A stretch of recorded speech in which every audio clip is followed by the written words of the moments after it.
Hi everyone, I'm Airier, and today we're going to be looking at all 4 parts of Astartes. This is on the Astartes channel, which only has these, well, 4 of 5 videos. There's also a small little 14-second trailer out, but I'm not going to watch that too, because it's drawn from the stuff that's out, and I've heard a lot about this. And oddly enough, out of that a lot, there was very little being said. It's all just like, dude, you gotta see it because... just go see it. And I want to tell you about the... You should go watch it. It all comes down to that. People censoring themselves, but telling you even more emphatically to go see it so they can spoil it. I haven't seen that kind of restraint, and yet at the same time, just crazy amounts of dedication to make you see something since actually TTS. And considering this is 40K, that actually makes sense because it's probably similar fandoms. Like the spoilers on some of the later episodes were, yeah, that they were that. Yeah. And now I completely get it. What am I about to get myself into? So we're just going to jump right in. We're going to watch all 4 parts. And I just want to see what happens because there's a lot of hype around this. I started seeing references to the 4th clip that came out maybe a month ago in newspapers who generally don't reference this. I mean, they were online newspapers, so it still happens. But yeah, that was a thing. I'm kind of excited. So you guys know the deal. There's a link to the playlist down below. Hit it up! Seriously, you could probably watch the entire thing before I finish the reaction. Also, if you pause this reaction, then watch it, then watch the reaction, that works too. In fact, I would recommend it. Do that. Granted, if you're here, you probably already watched Astartes because there's millions of views and it's freaking...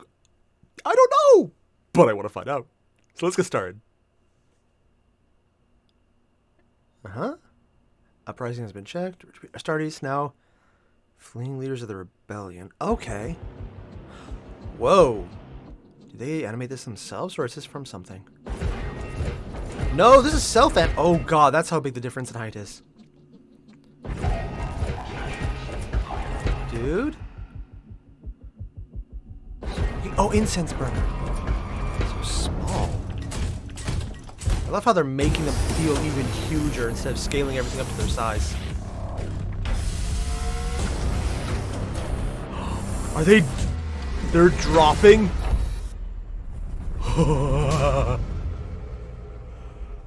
Don't let that be the intro. Don't let there be more. And that was Astartes Part 1. And I just gotta say, right off the bat, the little things they added in there, just like the small, tiny incense burner that had to be smaller than his tiny fingernail, just but dangling there and smoking, showing the religious aspects of the Astartes and how they're, this is so far into 40K that they have become religious, but not closer to 30K where they would still be more respectful to the Emperor, but not think he's a god because that's actually what he wanted. I love how it sets the timeline. I know those numbers at the beginning were also probably establishing timeline, but they went by too fast for me to catch. And just like the human height versus the Astartes, I love little details like that because it shows just how big and hulking they are and how they took up most of the hallway. So it was designed for their height, but they would have to go single file. So it also is designed that a human would have an easier time in there rather than a Astartes. Little things like that showing how they fit into the world are so cool. And just in a few frames, in just seconds, they achieve that. And that's just part 1.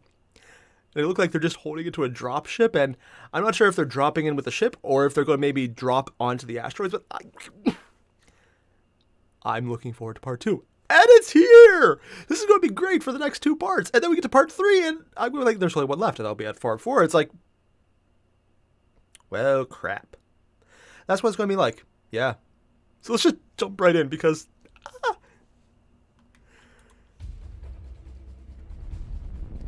Okay, so there's no catch-ups. We're just going straight in. What are those? I actually don't recognize the circular things. Huh. Gun? Or do they just... Oh, it's a turret. Nice little detail there. Oh, and they're blasting the asteroids they can't evade. Oh, that's a ship shooting them. Are they just flying into... Oh, they flew into the ship. So that's how they do an insertion. And this is the rebel ship they talked about. Ooh, kind of almost looks like a Deathcore Krieg type look. I mean, it's obviously not. Oh, yeah, they would have that vision. You know what? I never thought a Marie with a bolt gun the pistol would... Whoa. Yeah, there's the explosive aspect of how the rounds are supposed to work. And yes, dude. Stormtrooper vibes, definitely. So, I'm going to be completely honest, as much as I'm fanboying over all of the Astartes being portrayed so beautifully and showing how the insertion pod just tore into the ship, and honestly, it probably could have destroyed the ship flat out at that point with how easily it was going through. Just, there's so many details in space that were truly beautiful in how they were rendered. And those circular pods, I have no idea about. I just don't know them. I will admit, things took a really big tonal shift the second they entered, because this isn't a battle. This is mop-up. Against regular, generic humans, that's... Every time you play the game or you read the stories, you don't really hear about Astartes in the, well, gotta go out and do this today. Yep. But that's the kind of feeling I'm getting from this operation. This is just people who, with an overwhelming advantage, that they have no problems walking in there, casually lifting a pistol and shooting someone. I think that action, the other ones taking it seriously, bringing up their long guns, like the regular bolt gun, yeah, it's overpowered compared to what just anyone who want to be on the guard level would have, and it set a darker tone than I was expecting. Almost, and I can say it now, Stormtrooper-esque. I'm saying Triper for some reason. I don't know why. It's actually kind of jarring, and I'm wondering, maybe I'm not entirely sure where the angle is going on this one. Also, the Rebels kind of look like the Death Korps Krieg and how their masks were set up. I mean, it's obviously not, because Krieg is crazy. They wouldn't do that. They're just crazy. But it's a cool little effect. So I wonder what Part 3 is going to throw at us now.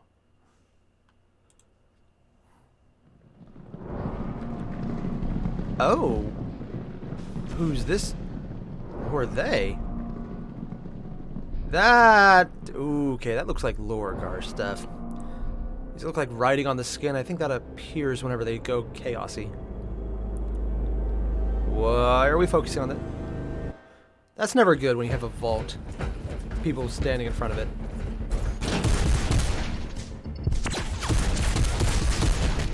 Dude! Did you see that little effect there? They actually showed the dispersion of the gun even hitting them.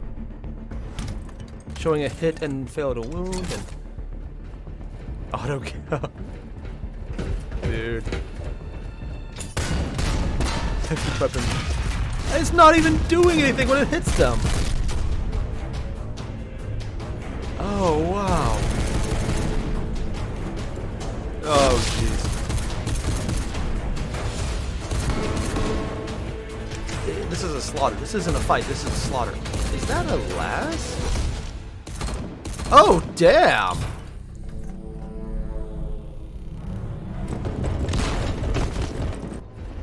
And just casual, massive destruction. It's like that green little hold up there. Mowing down their own people to shoot them. And it still just scores the armor. He has a las pistol. Ooh, a las pistol! Not las. But freaking cool! Plasma pistol. Okay, so Part 3 did change a few things. And it's kind of weird how they're changing so fast on just a couple seconds and minutes of footage.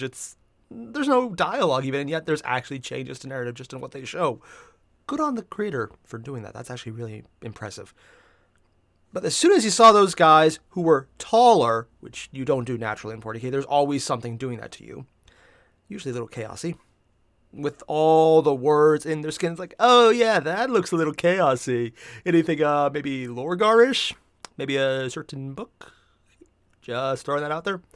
And there was another guy in the background, so I'm going, that's what a Dark Apostle would look like in this variant.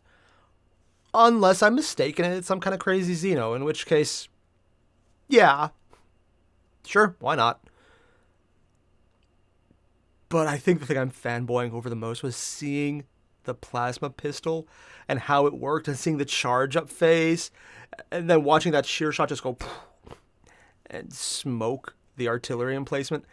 seeing the artillery emplacement be set up, how it looks something like it's from World War II, but then they have that little night vision section that's completely tech advanced, and it's the anachronisms of 40K that really make it stand out as a setting, because this is not super science. They were so advanced that our stuff from the current timeline and from 100 years from now are still kind of relevant to them because they've fallen so far back. This isn't as big a drop for them. I like little things and how they look so out of place, but for their timeline, it makes sense because they're pulling scraps together of knowledge to make stuff instead of knowing everything. I like little details like that. Instead of making everything look futuristic, it's selectively, because some things actually are, some things aren't.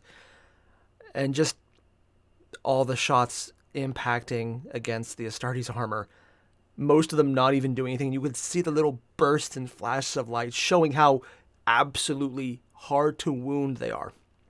And that is really cool they portrayed it that way, showing how much most massed fire would do against plate. That's really damn good. And how something's just missed because they could step out of the way because they're that good.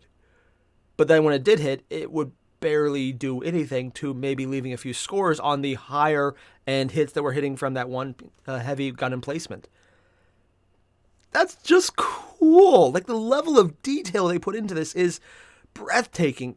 But it also shows that the other side, beyond just having the possible Dark Apostles there, are also kind of evil when they just mow down their own fleeing comrades. I mean, yeah, they're dead anyways because the Astartes will kill them all, so it's not exactly the most ethically bad choice. It's just showing that ethics aren't being considered by either side. And for the Astartes, we knew that they have their enemy, they do their job, and they think for religious reasons that's the only thing for a lot of them. And we have, in episode 1, shown that this was a religious chapter because of the incense burner. But it also shows that maybe for the exact same reason with the Dark Apostles there, the other people are doing the other thing. So they are doing what they think is right on both sides. And trying to think of morality while fighting is not going to happen because that implies they're not sure about if they're doing the right thing. So both sides are very certain that what they want to do. I don't think there's a good guy on this, so basic 40K. But damn, does it look pretty. And this is part 4. It's actually, I think, the longest part, and I'm really looking forward to seeing what they do here because this is the one that I think the most people hyped up. So yeah, I'm kind of excited.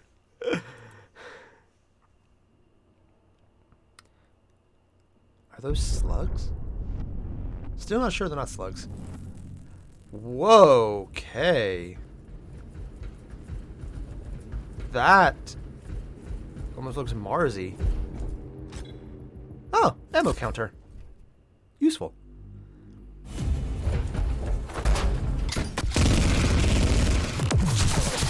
Okay, force field, definitely demonic.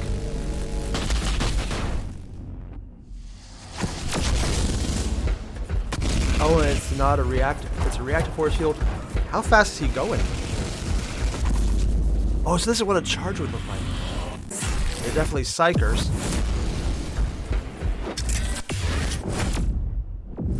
Dude.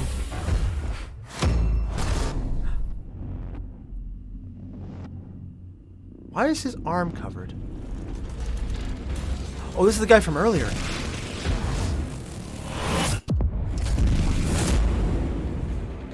Whoa. As much as everything prior showed the Astartes as being completely crazy by comparison, this is showing why Psychers are so completely scary by comparison. Oh, damn.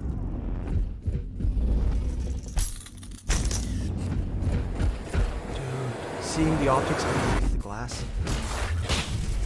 Dude.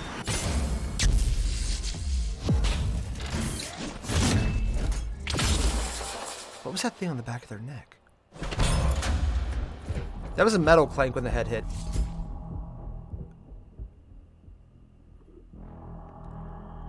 And there was no blood. Maybe it was Rogue Mars. Oh.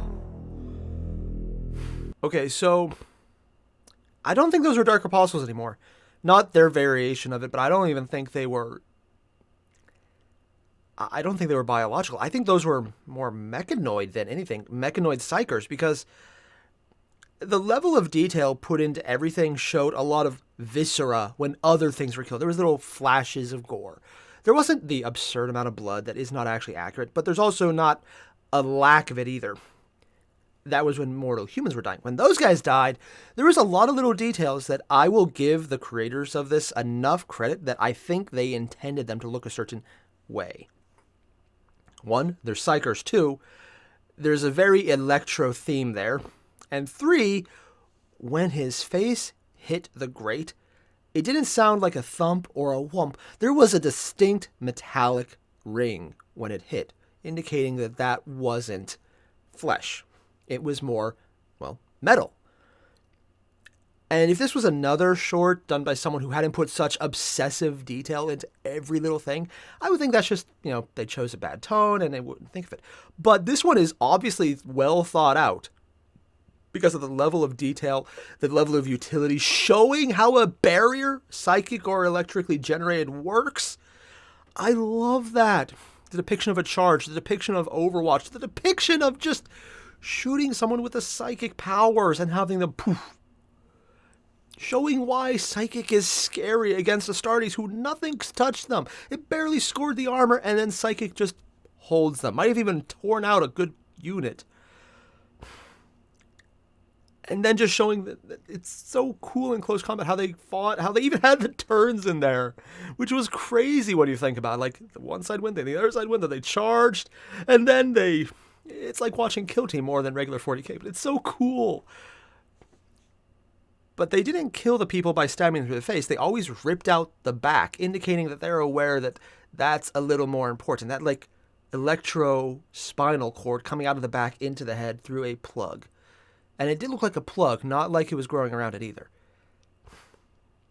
Because that's when it was always, when that's removed, they didn't double tap them either. And I would like to think that Astartes would be good enough to remember double tap.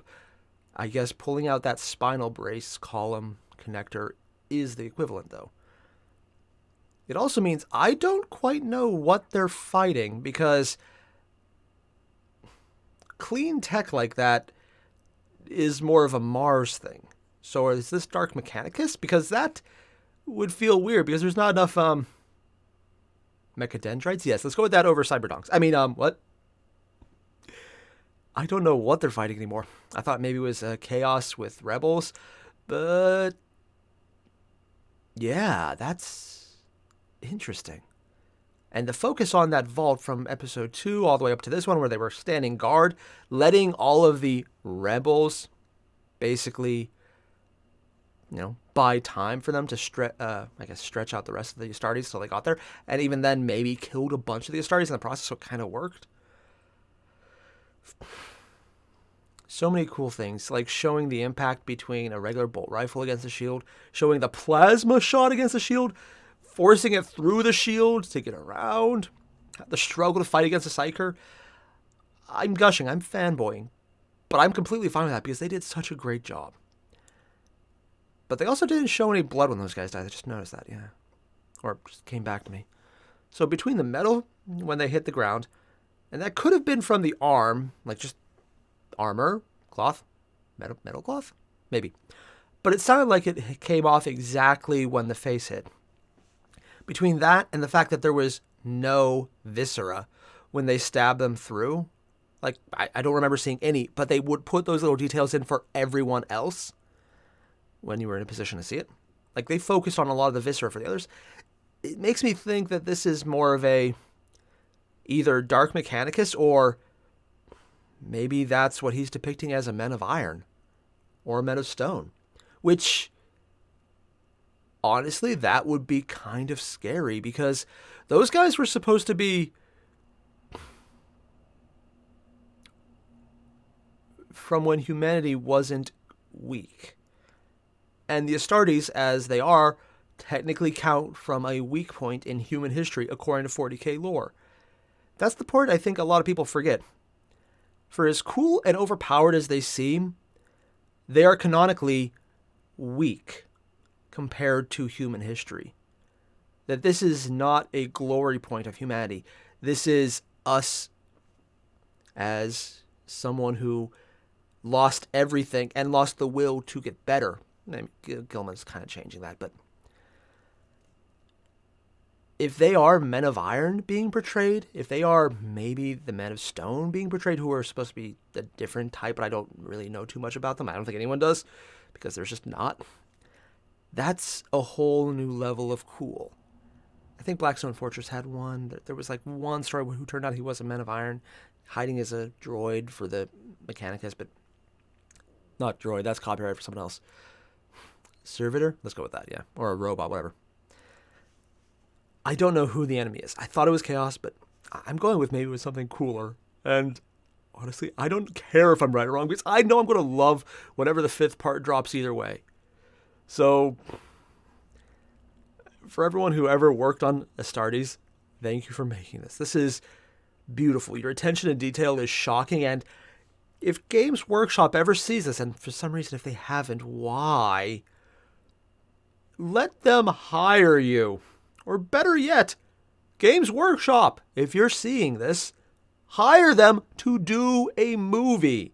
It can only be 30 minutes long. They'll have no voice actors maybe, and it'll be beautiful, and your fans will throw money at you. I know that's what you're looking at. They will throw money at you, and because it's a 40K fan base, you know they probably are used to throwing it. Yeah. That was beautiful, though. I'm still fanboying. I'm probably going to fanboy about this at work later. Oh, crap, I have to go to work. Yeah, details. Still. Thanks for watching, everyone, and seriously, links below, original videos. They're not long, but they're so packed with detail. I would actually recommend watching it multiple times. When Part 5 finally comes out, I'm going to rewatch everything because that's not really a big loss, and I will notice new things, and I'm sure I will because it was so much detail. There's probably a few little things in the background I didn't even notice. And I'm looking forward to every bit of it. So I'll see you guys in the next one. Adios.